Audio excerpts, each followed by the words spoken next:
Okay, so I just made a video, but they blocked it, so I'm going to try this again. Um, I'm going to show you, I'm going to provide the link to the History Channel's um, TV show that I was watching about Mars.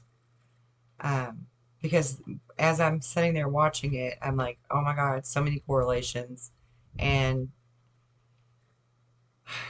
long story short, I thought I was just going to watch a thing about Mars, but really, it was more synchronicity to what I've been trying to share with all of you that we're in a binary star system. But that's not the big deal of the story for me. Because for me, I don't want you to be afraid of that. I want you to just be educated. Um, but I also want you to know who you are because we can do something about this, about all of this. God says where more than two gather in my name, there is strength. There's power in numbers.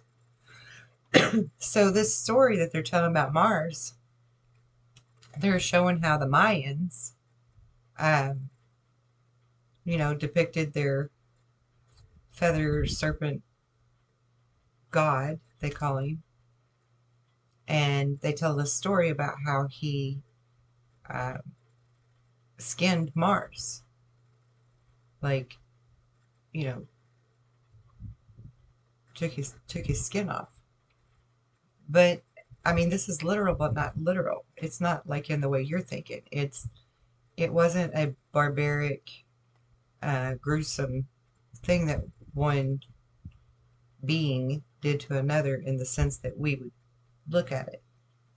What essentially was happening is that the magnetic pull of the binary star, which is the feathered serpent, Quasiquotl, or whatever his name was, um, as he ripped past Mars, Mars sort of got some fallout from him being there. And so Mars was very significant to the Mayans and has forever been called the planet of war. And we never really understood what that meant, but I think I have that piece of the puzzle figured out. Because last night I was sitting here reading the Enuma Elish, which is some of the oldest writings that exist. And in the Enuma Elish, it is telling about all of the different planets in the solar system, but, of course, calling them celestial gods and giving attribute of a human type name to all of them. And they get to um, well, I'll just go through the list with you so that you can understand me clearer.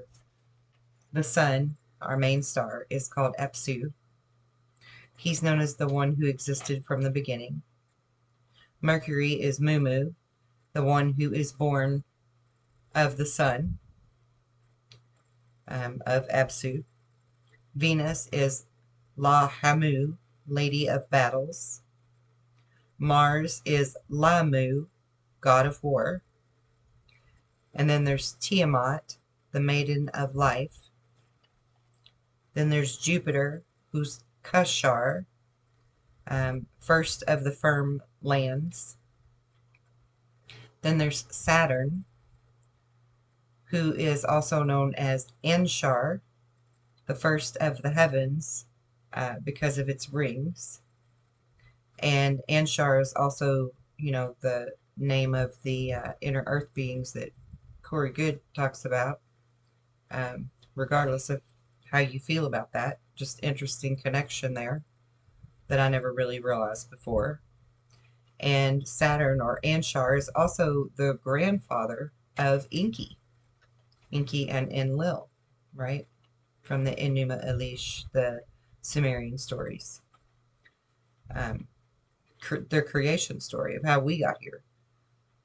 So Then we have Pluto, whose name is Baga, um, which was known as Saturn's future messenger, which makes sense to me because if we have this binary star, it's in a further out orbit from all the rest, and Pluto would be the first one to know about it and be the messenger to Saturn to let Saturn know that it's coming in toward the rest of the planets. So then there's Uranus, who's also known as Anu, and he is known as he of the heavens. Then there's Neptune, who's also known as Ea or Nebamud, and he is the artful creator and the father of Marduk. Marduk is Nibiru, which is a planet that is in the binary star's orbit, or is the binary star. He's known as Babylon's main godhead as well, Marduk, in the Sumerian texts. So you have Ea, Anu, Enki, and Marduk. So Nibiru is told in the Enuma Elish to move in a very long clockwise elliptical orbit that crosses our orbit, our clockwise orbit. And Tiamat was known as the planet that wanted to take control of the solar system. She wanted to take over as the main planet. So she birthed 11 satellites, 11 moons. And the firstborn moon she named King Du. And she told him that she would promise to make him a leader if he and the other satellites would help her to take over the solar system as the main planet.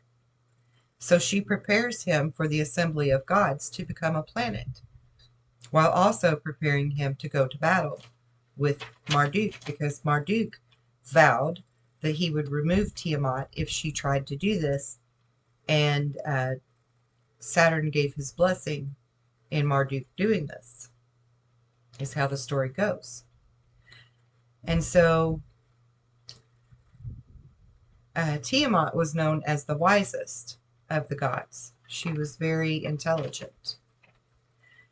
However, not nearly as intelligent enough, because Marduk pledged to send Tiamat to the farthest reaches of the orbit. So he created a magnetic field to draw Tiamat in, and covered in a cloak, he created an evil wind and a roaring flame with lightning extending from him, with a halo turban. And he drove in the evil wind into her by his might and his 7 satellites, his 7 moons that he brought with him, 7 planets, whatever they were, with his orbit. I mean, a binary star is going to have its own planets and moons and comets and asteroids and everything that come with it, and dust cloud and the whole thing. So the evil wind he created was actually the swift magnetic pull, or the swift magnetic whip that happened. And now the story goes that he cut off her head, cut off the top of the planet, and that it went into a new orbital position ahead of Mars, and that the rest of her body was shattered to pieces and sent to the furthest orbit beyond most of the planets, and that's what we know as the Kuiper Belt, which is right beyond Mars, the Kuiper Belt. So then it goes on to tell how he did not kill her until the second pass. And the second pass is when the moons became comets in Nibiru's orbit, the moons of Tiamat. He collected them and drew them in with his magnetic great wind that he created, and destroyed her all in one fell swoop. And then, of course, Her head, her remnants, were sent into a new position in the orbits of our planets. And this is what we today call Earth, but they named her Gaia. And the gods decided that it would be good to turn this tragic event that has happened into something prosperous and beneficial. So they created mountains from her nose and her lips and her chin, and created the oceans where her eyes used to be. Now, there's a interesting guy on YouTube. He calls his YouTube channel Mud Fossil University, and he's always showing fascinating biological and geological evidence to suggest that the planet is actually something that is alive and sentient, and that it is made up of gigantic human parts and all kinds of other parts. I mean, it's really fascinating. It's a little over my head sometimes, but you should check him out if that's something that interests you. Mud Fossil University is what he's called. But anyway, they go on to say um, that the rest of Tiamat was shattered to bits and became the Kuiper Belt, the asteroid belt, and that he has a tremendous elliptical orbit that crosses our path every 3,600 years. That's one orbit, 1 year on Nibiru or on Marduk. And it's depicted as a radiating planet with a cross shape. And the way that it's depicted, it looks as if it has a tail and wings would be depicted with feathers, right? So you've got the serpent with the feathers, and it breathes fire because it's glowing red and appears to have a halo on its head, which is actually like a very traditional cross shape, right? Where it has the very long tail and then the wings, and then the head part, there's a glow up there from this red planet. This is the very same thing that the Hopi talk about as the red Kachina. This is the very same thing that the Mayans are trying to tell you with their feathered serpent Quetzalcoatl. I don't believe that he was really considered a god to them necessarily, and I don't believe that the temple was created as a worship to him, but really more of a place to memorialize this event forever, to where no one would ever forget, and to remember his might and his ability for destruction, and perhaps even to pay some type of homage out of hope that they are appeasing this god, so that he doesn't harm them. And so, I mean, even if they were revering him, that would make sense of why they would revere him as a god, because he's so powerful he could do this to Tiamat. So it's interesting to me how all of these indigenous peoples, whether it's the Sumerians, the Mayans, the Assyrians, the Babylonians, the Mesopotamians, the Russians, the Irish, I mean, there's so many that have these stories about great catastrophes and floods that happen and utter destruction and cataclysm that takes place upon our earth, all from some type of celestial body that appears to have wings and a tail, which is essentially what this dwarf star would look like as it's coming in. Now, I've been tracking and studying the binary star topic for 20 plus years, because the main reason that I'm here, the main reason I was born, is to teach you what Jesus was trying to teach you, to finish his message, that you need to know thyself. You need to realize how powerful you are and how wonderful you are and how miraculous you are, and that you really can do something about all of this. And so I don't tell you about the binary star to create fear. I don't like fear porn. I hate it. I don't like telling people things that seems like a doomsday unless there is some kind of hope on the other end of it for that happily ever after to really happen, that better outcome.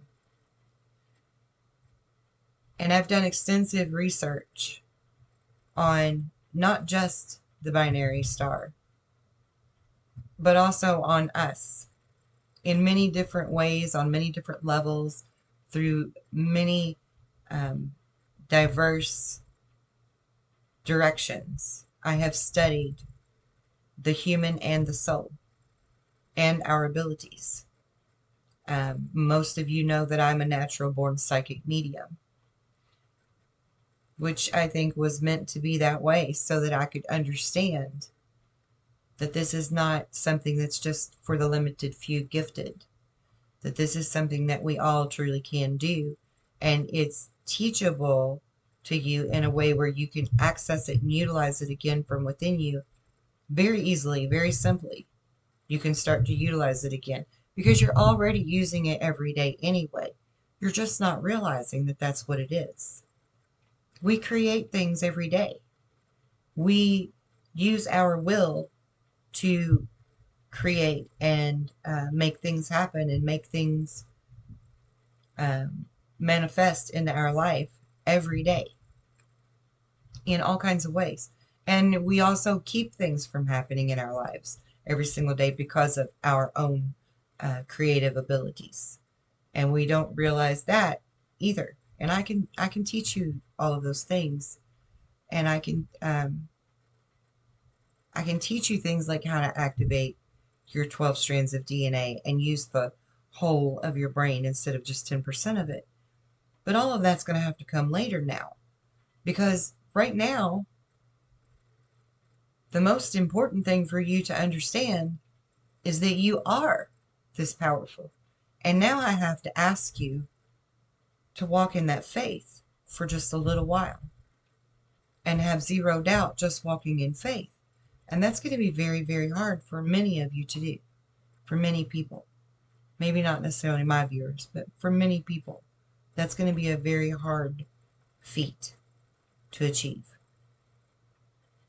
But I know that we can part storms. I know that we can resurrect. I know that we can repair and block and shield all sorts of things. And I also know that we're only as limited as we allow ourselves to be. I know our potential, and it's big.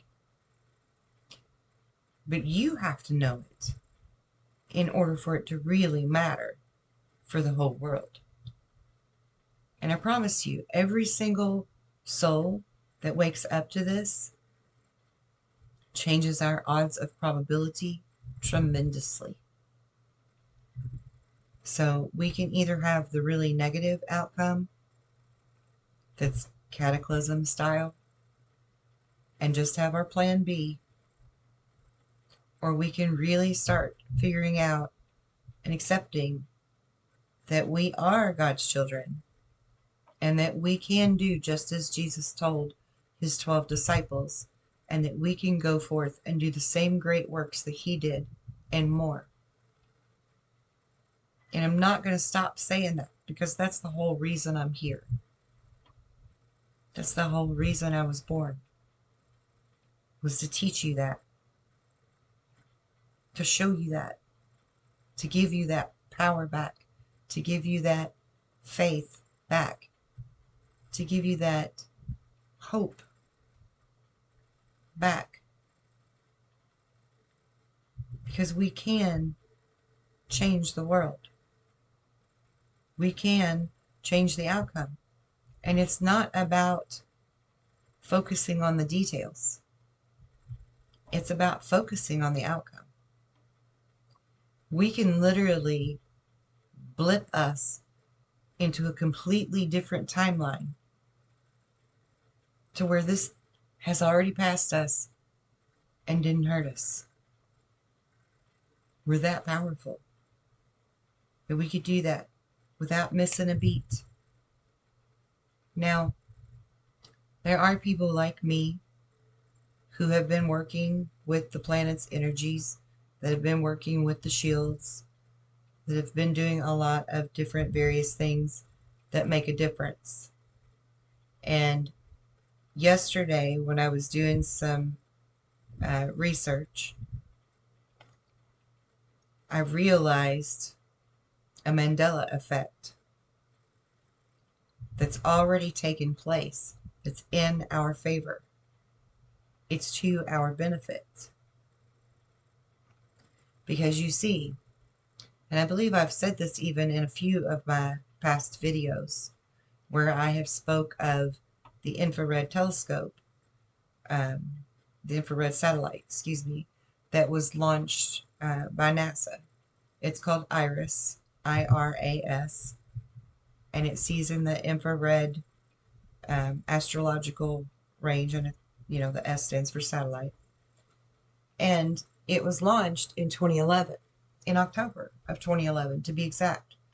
I specifically remember it. I have notes on it from when it happened. Because there was also this comet Elenin that was a big deal around the same time. And I think actually the video I was doing earlier, I said 2017 is when Elenin was around, but I really think that was closer to 2011. Because I'm pretty sure that it was the same time that this IRAS telescope was launched, was deployed. But the story was that upon deployment, it immediately shut down. And so they didn't get any data from it. And if they did get any data, they would let us know. And no one really ever heard anything from it. Well, in the research that I was doing last night, I was watching something where someone else was telling about the IRAS telescope and how it had, in fact, seen our binary star, our dwarf star. And so I played it back and listened a little closer, and he said that it was launched in 1983. But with the same story, that NASA claimed that right after deployment that it shut itself down and that they weren't going to be able to use it and they were going to scrap the project, and that if they did get any data they would let us know. But this man has spoke with someone who was personally there, personally a part of this project where they launched it in 1983.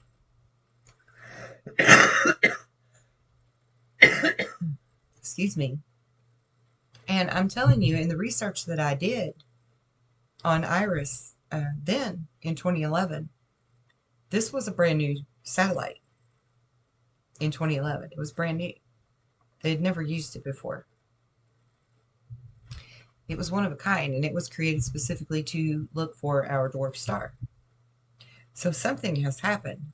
Some type of time slip, time change has already taken place to set this back to where they've definitively known since 1983 that it was there versus 2011. And yes, it is true that in 1983 and again in 1994, I believe it was, and then sometime in the early 2000s, around 2002 or 2003, there were articles in the New York Times and some other big newspaper, I don't remember, where they had spoke of seeing something that may be another planet in our solar system that was far out beyond Uranus and Neptune and Saturn and all those.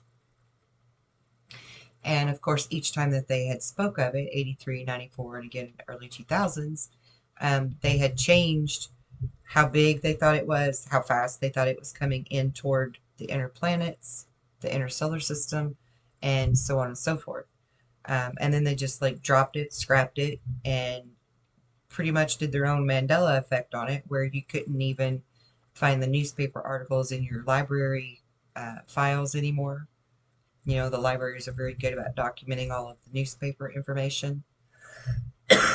And there was like very little evidence that this had ever existed, except for people that still had the actual newspaper article or had formed some type of hard copy evidence of it. And so they were scrapping it to hide it, no doubt, and I don't blame them for that at all. Because if everybody knew about this, it would have just created mass panic then, which would have done nobody any good. So, I mean, I'm not like against anything for them not telling it, when they did discover it.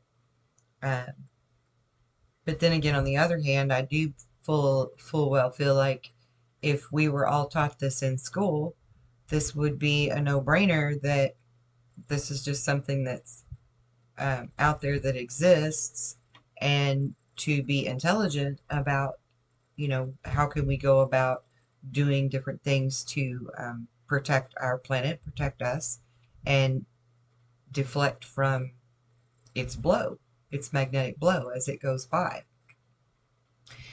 And of course, hopefully in our future that will be the ideal curriculum to teach to the children, so that they are fully aware of what kind of a planetary system we're truly in. Because honestly, it's very rare in any solar system out there that we've seen so far where you only have one star.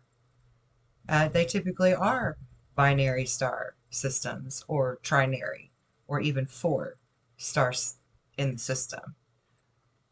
That's why we have like Sirius A, Sirius B, and Sirius C, because we know that there's three stars in that system. Andromeda's the same way. I mean, there's several star systems that we know of that have more than one star in them. We were actually taught that we're pretty rare in that there's only one star in our solar system. And that's absolutely not the case.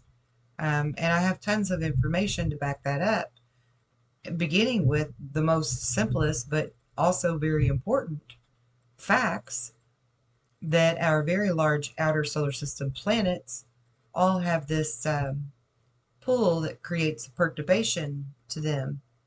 And them perturbing the way that they do says mathematically that there's something larger than them with a magnetic pull to it that is affecting them. Okay? And all of the outer planets have already heated up and had their own version of global warming and pole shifts as this thing comes nearer to the inner solar system. So it has affected all of the planets beyond ours already. And except for maybe Mars. I don't know really if it's affected Mars yet or not. But it is out there, and it is findable and viewable at this point as well. If you watch the SOHO satellites that watch and monitor our sun, you can see the binary star and its planets out there. I mean, this is not, it's not like it's being kept a secret. If you want to see it, if you have the eyes to see, you can go and see. And I will provide some links for you if you are interested in doing that research, because I do want you to be educated and I do want you to be prepared. Ideally, I want you to be empowered so that we are successful in the amount of mass casualties and fallout from this. And we really can change that. I'm comfortable and confident in telling you that. I'm not excited. I'm not worried. I'm not stressed.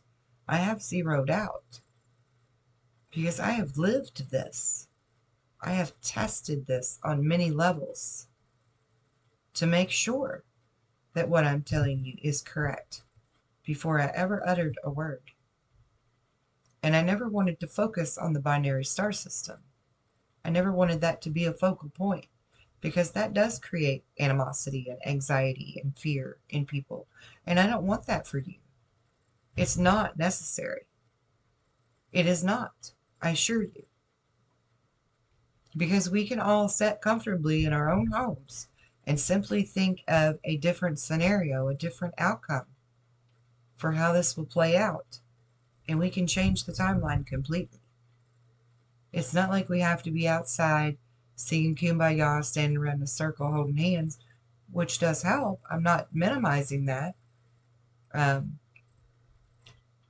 any type of community gathering that we have is going to be beneficial to us and the planet for bringing us all back into harmony. And we do need to do those things. Um, but right now, the main thing to do is to see a different outcome, to really focus on a different outcome, regardless of what you see in front of you, regardless of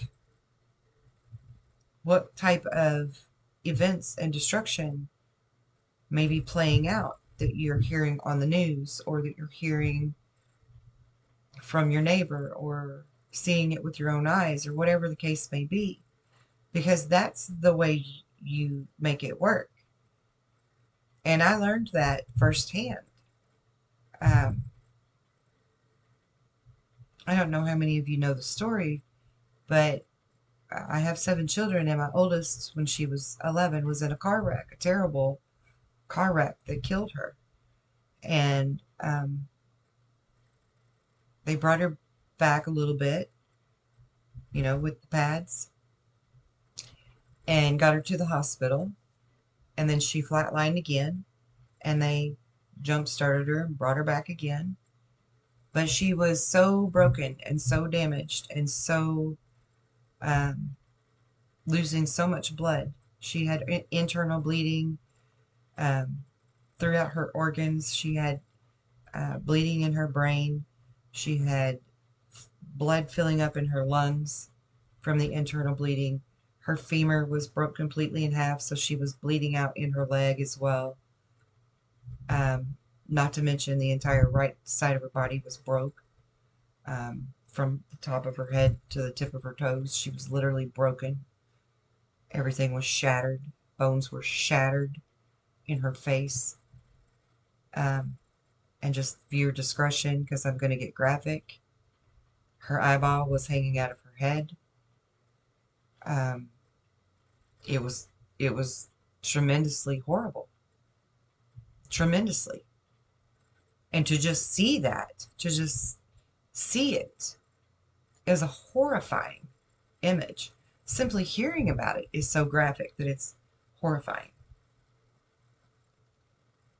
And so my point here is, when the doctor came into the waiting room where I was waiting to be able to see her or to hear about, the prognosis or whatever, he came in and he told me that they cannot keep her stable well enough to put her on a helicopter to send her to the children's hospital where she needed to go to be able to have any kind of anything done to her. Because for whatever reason, regular hospitals just won't work on kids. They have to specifically go to a children's hospital. And so he told me to come in and tell her goodbye. And in that moment, I had 5 kids at the time. She was my oldest. She was my first. I dropped to my knees and I screamed as loud as I could at God. And I said, "Tell me what to do. She's not going. Tell me what to do." And God very loudly spoke to me, very loudly yelled back at me and said, "You already know what to do."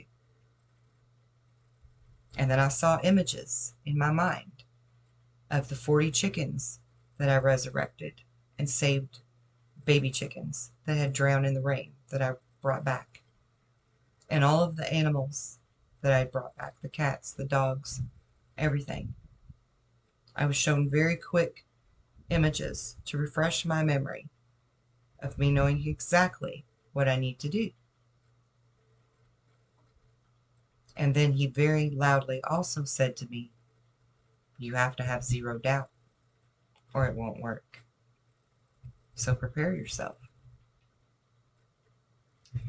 And I stood up off of my knees and I looked at that doctor and I said, take me into where she's at. And he said, well, ma'am, if you can't handle this, you don't need to go in there. Because he's thinking, I already dropped to my knees the way I did. He's thinking I'm just not going to be able to handle this. That I'm going to lose my shit. And I said, no, you take me to her. And he took me in the room where she was at, where she laid basically lifeless on the table, completely in a coma, not really aware of anything. Thank God for her, because she'd have been in tremendous pain if she was aware. And she was horrific looking. And I had to literally be beside myself and let that mother part of me step over here out of the way and not let what I was seeing affect me as a mother so that I could do my job as a healer for her.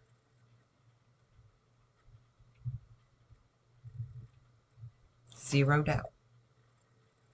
You can't let anything affect you or distract you or sway you in any way.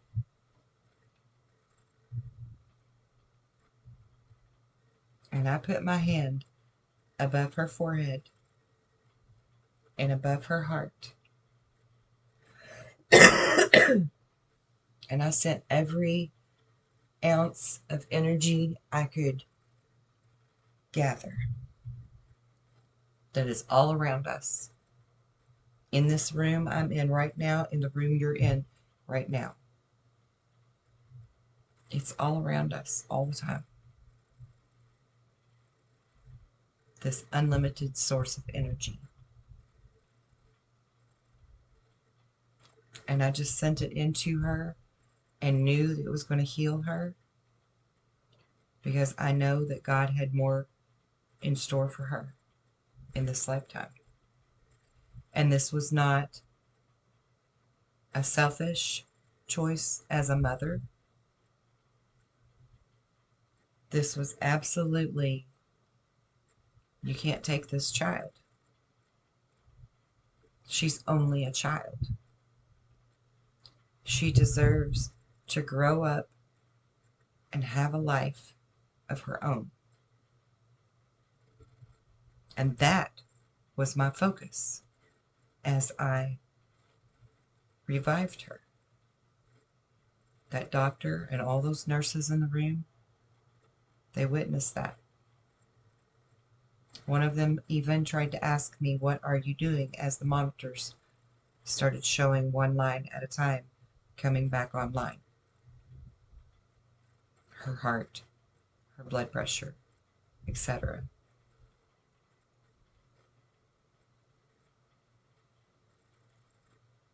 They couldn't believe it.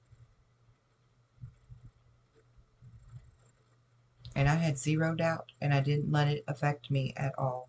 I didn't feel relieved. I didn't feel rejoiced. I didn't feel the worry. I didn't feel any emotion in that moment at all, other than the concern for her to have a life. Period. And I will tell you that as broken as she was inside and out, as damaged as she was healed and home in 3 weeks, walking.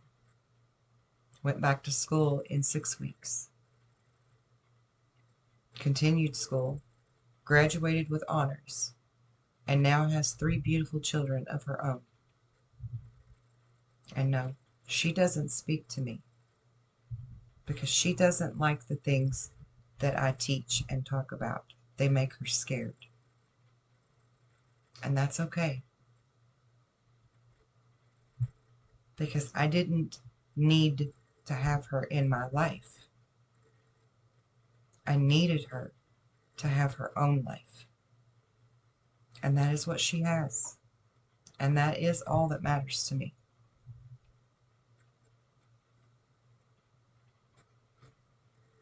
We are powerful. My grandfather taught me to part the storm to protect us from a tornado, which works effectively every time. I and others have worked in groups to hold back hurricanes or diminish their power,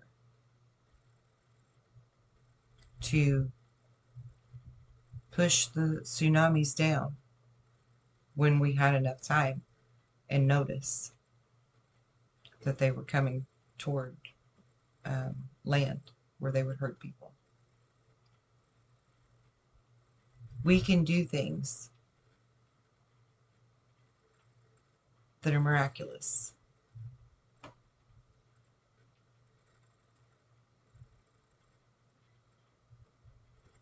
And all I want for us is to have that hope and that faith restored, so that we don't have to see a cataclysm or mass casualties, or, I mean, even if it wouldn't be on a worldwide scale, some countries would still be affected by this if we do nothing. Some cities, some towns, some provinces, some islands are still going to be affected. And there are beautiful people that live there in those areas. People that are loved by someone. People that are called family to somebody or friend.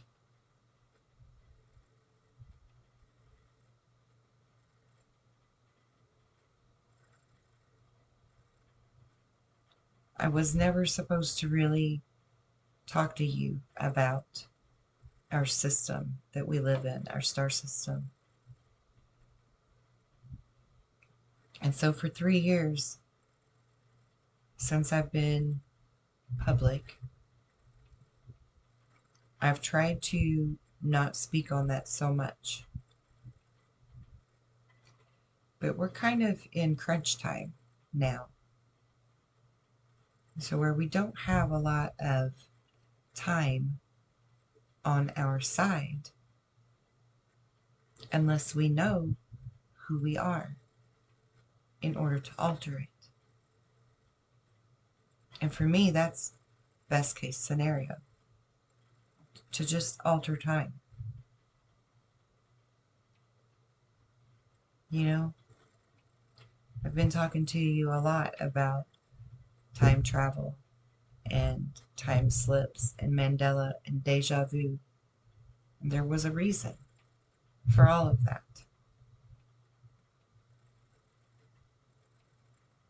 I don't have all the answers. I don't know everything. I'm going to misspeak. I'm going to mess up, because that is how we learn. And I will forever be a student. So I am not ashamed of my mistakes or my misspeaking.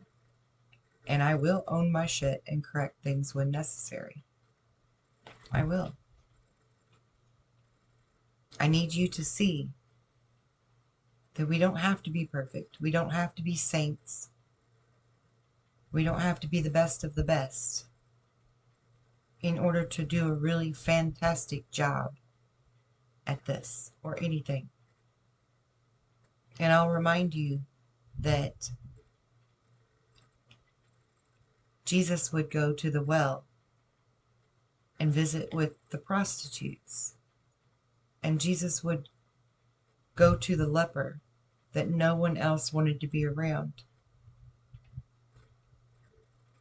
He was showing you that even the quote unquote lowliest of people are worthy of God's love if they can walk in faith.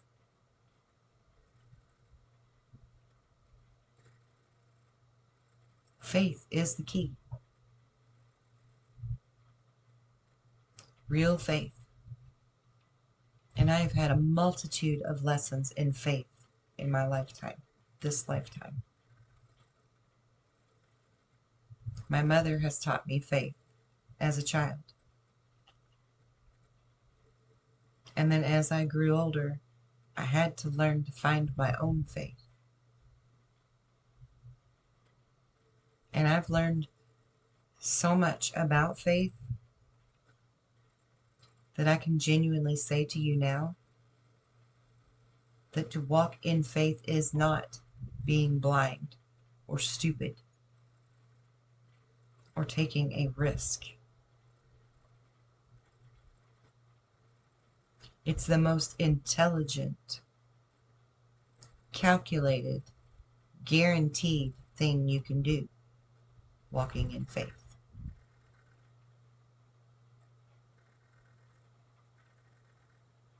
I know many people that are healthy, walking, living, breathing miracles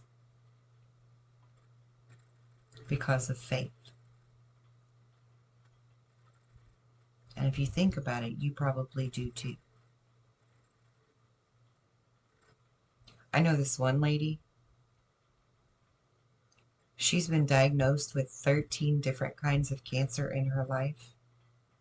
She's 87 years old, and she has survived every cancer they diagnosed her with because she had faith that it wasn't her time to go and that God would see her through it somehow. Because you don't worry over the details. You don't worry over the fine-tuning of it. You don't have to itemize it and go through the checklist. You walk in your faith.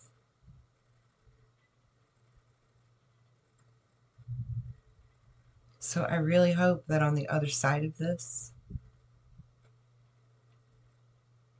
and yes, when we alter the timeline, everyone will know full well what has transpired. We will all know, we will all be aware that we're in a binary star system so that that education can start taking place and we can do our best to prepare the next generation of peoples that will experience this 3,600 years from now.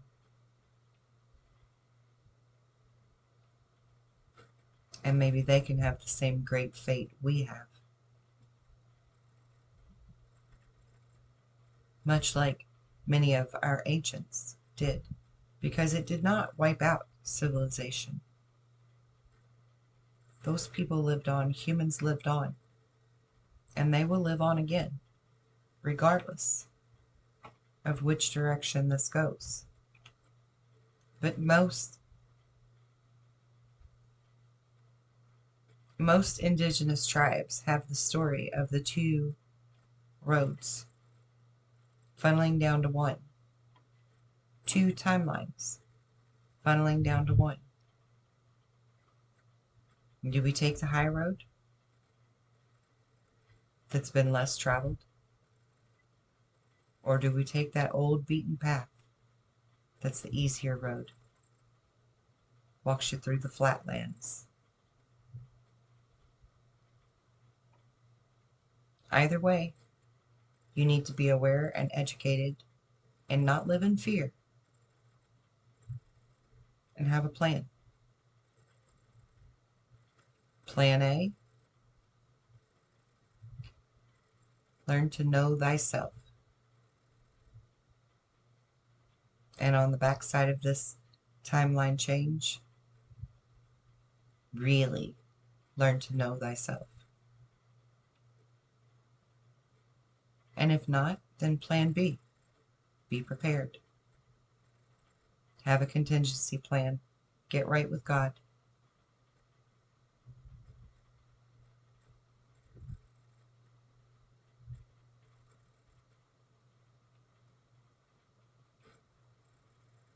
And truly hope for the best. Because the best I can do, or anyone, if it's plan B, is to teach you fast survival skills.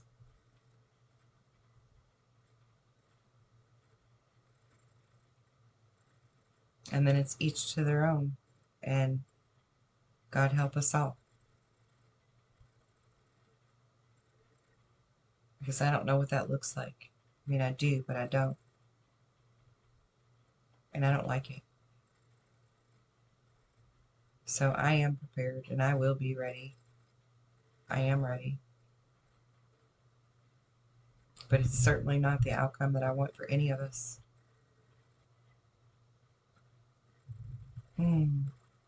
Most definitely not.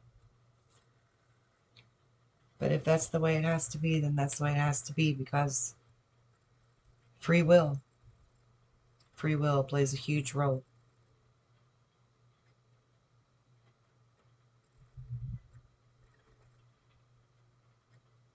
You could argue that, if God really wanted us to survive this, he wouldn't have this happen, blah, blah, blah.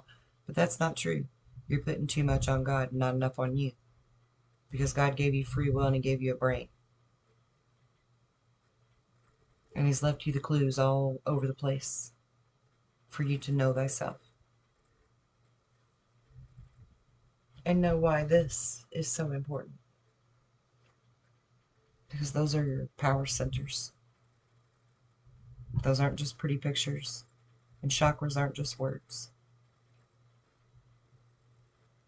Those are your power portals within your body.